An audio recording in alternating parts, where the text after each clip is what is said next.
Olá, bem-vindo, bem-vinda você que chegou até esse vídeo com o interesse de conhecer um pouco melhor como a Maena pode apoiar as empresas levando inteligência de dados para os processos do saque, uma área que algumas vezes é vista só como porta de entrada de reclamações. A gente está aqui para mostrar para vocês que o saque pode ser extremamente estratégico com o uso da inteligência de dados. Antes de qualquer coisa, eu quero falar rapidamente sobre a Maena. A Maena é uma empresa de consultoria em inteligência analítica que nasceu com essa missão, a missão de transformar dados em decisões por meio das nossas duas áreas de atuação.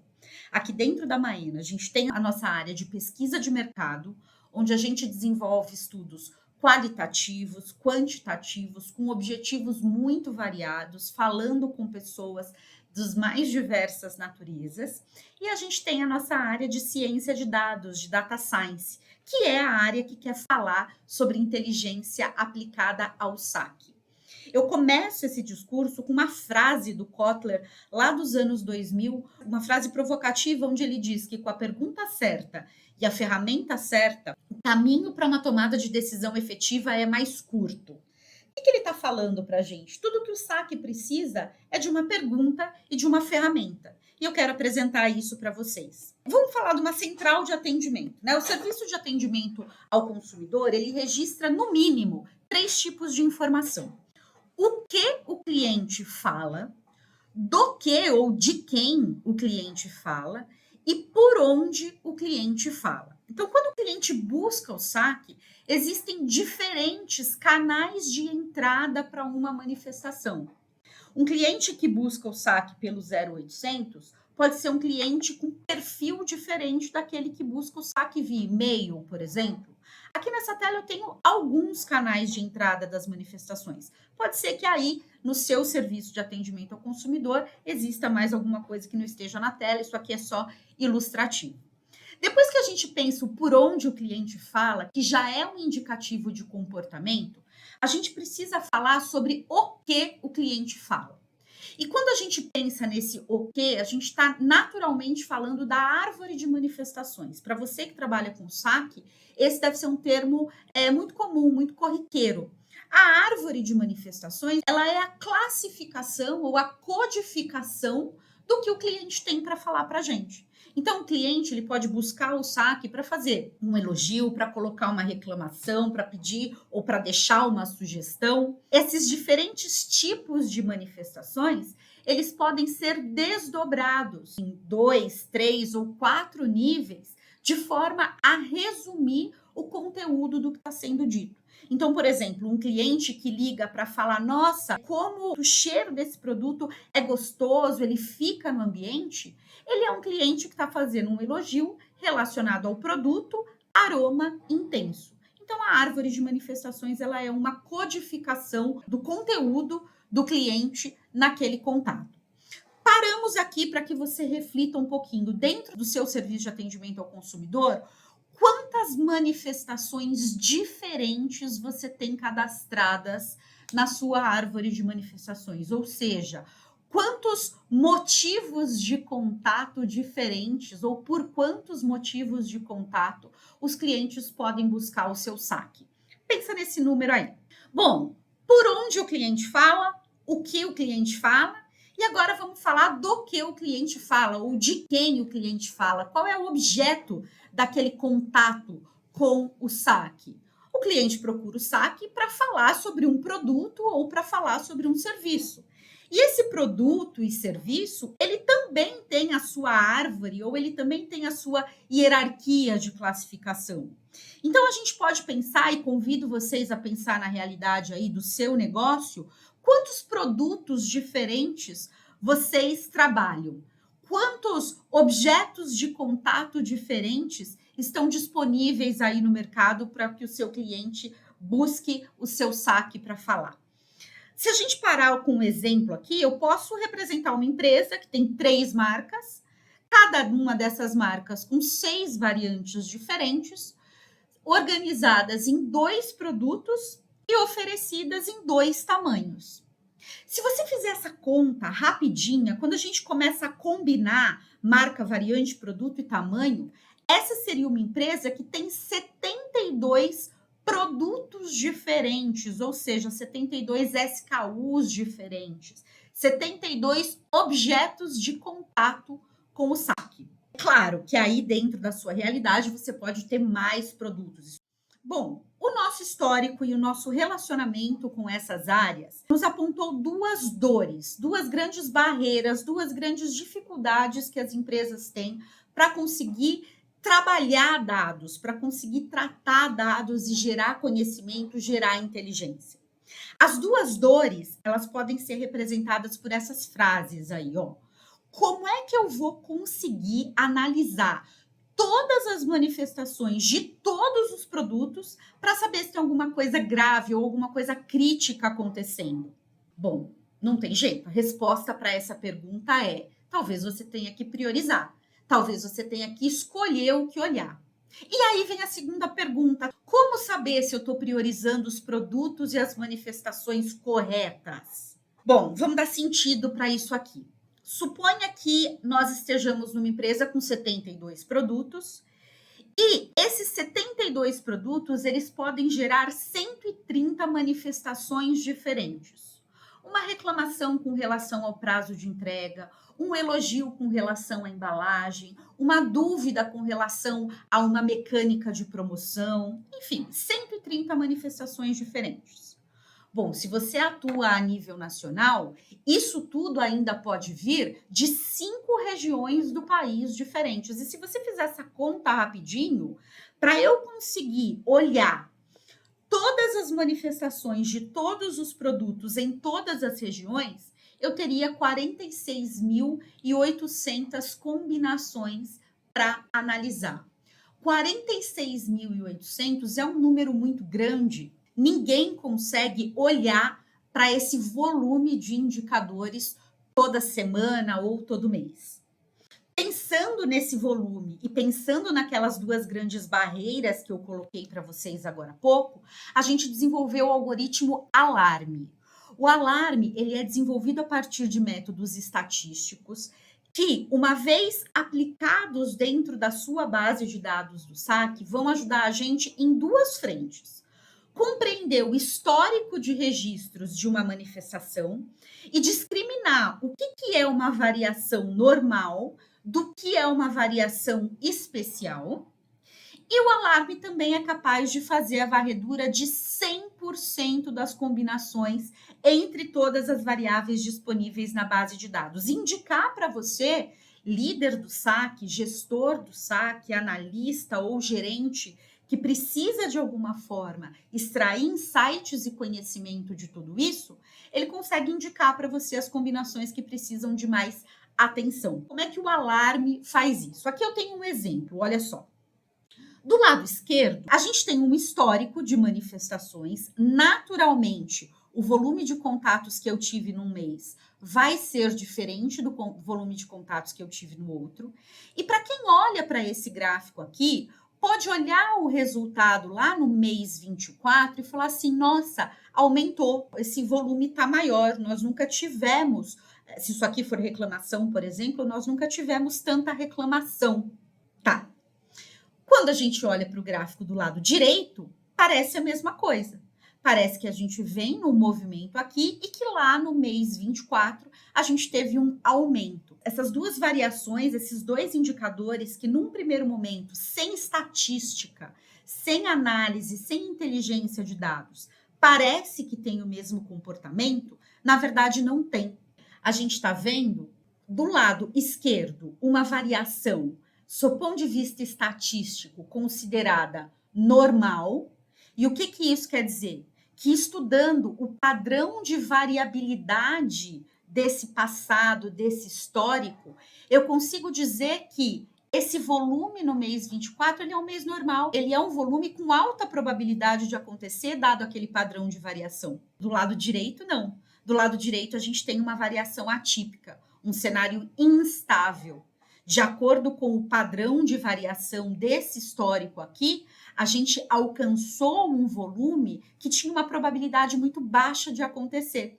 A probabilidade de eu ter um ponto ali fora dessa linha amarela é uma probabilidade muito baixa, é uma probabilidade menor do que 1%. Ou seja, se esse volume aconteceu, se eu atingir esse patamar de manifestações, alguma coisa deve ter acontecido, porque a probabilidade disso acontecer é muito baixa. A gente está olhando para dois indicadores que, num primeiro momento, pareciam a mesma coisa, e a gente está vendo que não, que por trás deles existe uma mensagem diferente, existe um comportamento diferente. Um está falando para mim o seguinte: cenário estável, sob controle, está tudo bem, está tudo acontecendo como sempre aconteceu. Enquanto aqui do lado direito, não. Alguma coisa está acontecendo no seu processo, no seu produto, no seu contexto, que ajudou o volume de manifestações, o volume de contatos passar ali da linha amarela. Se a gente olha para essa iniciativa de estudar o padrão de variação, a gente muda a forma de olhar para os resultados, para os relatórios do saque. Vamos pensar que dentro daqueles 46 mil indicadores, eu, gestor, tenho que escolher aqueles que eu quero acompanhar todos os meses. Então, eu quero acompanhar todos os meses o PPM de reclamações por atraso de entrega, por exemplo, e eu quero acompanhar todos os meses o índice líquido de novas assinaturas. Esses dois indicadores que, sob o ponto de vista de negócio, são relevantes, eles estão sob controle estatístico. Tá tudo bem, eu não estou recebendo nem mais nem menos manifestações com relação a esse assunto. Ou seja, priorizei olhar indicadores que estão em estabilidade. Quando eu priorizo uma coisa, eu priorizo em detrimento a outras. Dentro daqueles 46 mil indicadores, eu poderia ter os comportamentos desses gráficos que estão aí embaixo, olha só. Enquanto eu escolhi olhar o PPM de atraso na entrega e o índice líquido de novas assinaturas, eu deixei de lado o PPM de reclamações com relação à embalagem furada e o PPM de dúvidas sobre localização dos preços. E esses dois, sim. Esses dois indicadores têm um movimento de variação, têm um padrão de variação que não é normal sob o ponto de vista estatístico. A probabilidade desse tipo de movimento, por exemplo, 9 pontos consecutivos sempre crescentes, isso é uma probabilidade muito, muito, muito baixa de acontecer. E eu deixei de ter acesso a essa informação porque eu tive que priorizar outras. O que é que o alarme faz? O alarme, ele é capaz de passar por 100% de todas as combinações que você tem dentro da sua central de atendimento, fazer essa análise do padrão de variação de cada um desses indicadores e reportar para o gestor apenas aqueles indicadores que precisam de fato ser olhados. Apenas aqueles indicadores que me mostram uma mudança de comportamento frente ao histórico. O alarme me ajuda a fazer a pergunta certa. Nessa de ter que priorizar, o alarme responde para mim o seguinte: quais são os indicadores que eu preciso ver esse mês ou essa semana? Quais são as coisas que estão indicando uma mudança de comportamento? Essa é a pergunta. E a ferramenta é o alarme, é o algoritmo desenvolvido pela Maena. Bom, a gente pode ter uma outra situação como essa, né? E aí você vai falar, tá claro que dentro desse histórico, até o mês 10 eu tinha uma situação, e a partir do mês 11 eu tenho uma outra situação. Talvez eu receba mais manifestações a partir do mês 11, do mês 12, porque o meu produto passou a ser vendido num volume maior, para mais regiões. Pode ter uma explicação do seu ponto de vista de negócio aí. É verdade. A gente não precisa do alarme para ver que entre o mês 10 e 12 alguma coisa aconteceu e o comportamento mudou. No entanto, eu preciso da inteligência do alarme para ver que, dentro deste novo cenário que se estabelece a partir do mês 11, eu tenho lá no mês 19, no mês 20, uma situação ainda mais atípica. Uma nova realidade se forma. E dentro dessa nova realidade, eu tive um acontecimento extremo que eu deveria ter estudado, entendido, desenvolvido cenários de ação e de reação diante desse movimento que o meu saque está trazendo para mim. Bom, essa é a ideia do alarme. Então, o alarme, ele é basicamente um algoritmo que trabalha dentro das distribuições de probabilidade, dentro do controle estatístico do processo, dentro dos testes de hipótese, para estudar os padrões de variação e me apresentar quais são, dentro daquela infinidade de combinações, aquelas que me apontam uma mudança de comportamento. Só que não é só o alarme que pode construir inteligência de dados dentro das rotinas do saque. Ainda usando testes estatísticos, estatística aplicada, ferramentas de modelagem de dados, a gente consegue trabalhar a segmentação, segmentação de clientes, segmentação de assuntos. A gente consegue entender e buscar comportamentos de nicho e a gente consegue fazer tratativas de séries temporais. Então, por exemplo, eu tenho aqui uma análise histórica que pode ser feita aí após o atendimento que o saque presta, a gente pode fazer uma pesquisa de satisfação de clientes. Deixa eu entender como é que foi o serviço prestado, como foi avaliado o serviço prestado pela minha central de atendimento. A linha azul é o índice de satisfação de clientes ao longo do tempo na região sul. A linha vermelha, o índice de satisfação de clientes ao longo do tempo na região sudeste. Quando a gente olha para essas duas linhas, elas se curvam em algum momento. Isso pode estar meio parecido, isso pode estar meio nebuloso. A gente acaba olhando e falando, sei lá, é mais ou menos parecido. Dentro da inteligência de dados, não existe mais o sei lá. Não existe mais o isso é mais ou menos parecido. Existe uma ferramenta, chama-se teste de hipótese, tem toda uma teoria por trás para que possa ser aplicada, mas uma vez aplicada essa ferramenta, o que a gente aprende?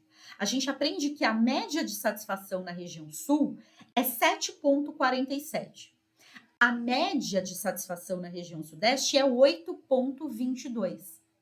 Estes dois números, eles são significativamente diferentes.